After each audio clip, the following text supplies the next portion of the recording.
ఈరోజు నేను మునగాకు చట్నీ ఎలా చేయాలో చూపిస్తున్నాను. మునగాకు విడదీసి పెట్టుకున్నాను. దానికి కొంచెం టెంకాయ తురిమి పెట్టాను. ఇప్పుడు మనము పెనంలోకి ఫస్ట్ మునగాకు వేసి వేగాక తర్వాత ఈ టెంకాయ వేసి వేయించుతాం. చూసారా, మునగాకు పెనంలోకి వేసి నీట్గా వేయించుకుంటున్నాను. ఇది బాగా వేగాక ఇందులోకి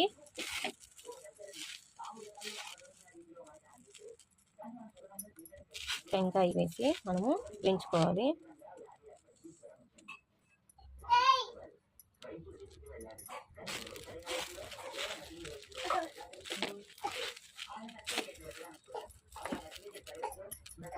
చూసారు కదండి, మునగాకు ఇప్పుడు బాగా వేగిపోయింది కదా, ఇందులోకి టెంకాయ వేసుకొని చూసారా, ఆకు టెంకాయ రెండు బాగా ఫ్రై చేసుకోండి.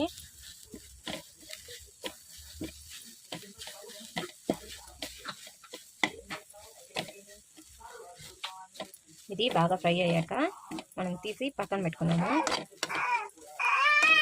తర్వాత ఇందులోకి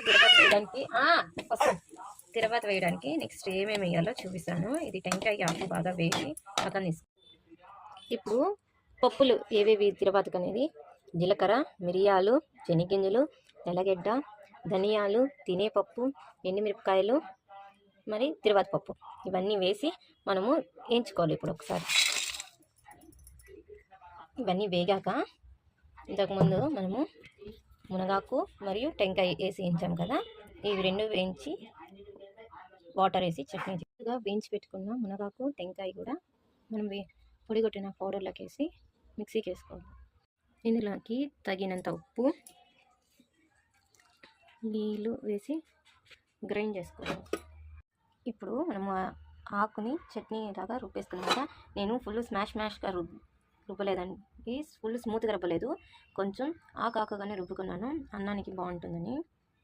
ఇప్పుడు దీనికి తిరువాత వేసి చూపిస్తాను. దానికి 2 ఆవాలు, జీలకర్ర, ఎండుమిరపకాయలు, ఇంగువ వేసి వేయించుకుంటాను. ఇప్పుడు ఇది బాగా వేగినాక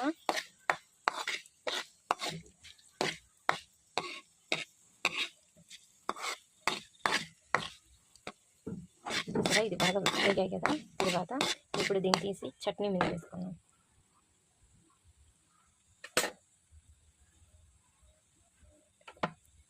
చూసారా, ఇలాగా తిరువాత వేసుకున్నాను. ఇది మనము 2 రోజులు కూడా నిల్వ పెట్టుకొని తినచ్చు.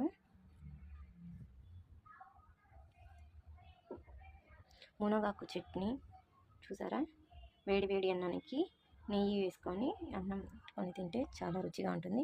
మీరు కూడా అలాగా ట్రై చేసి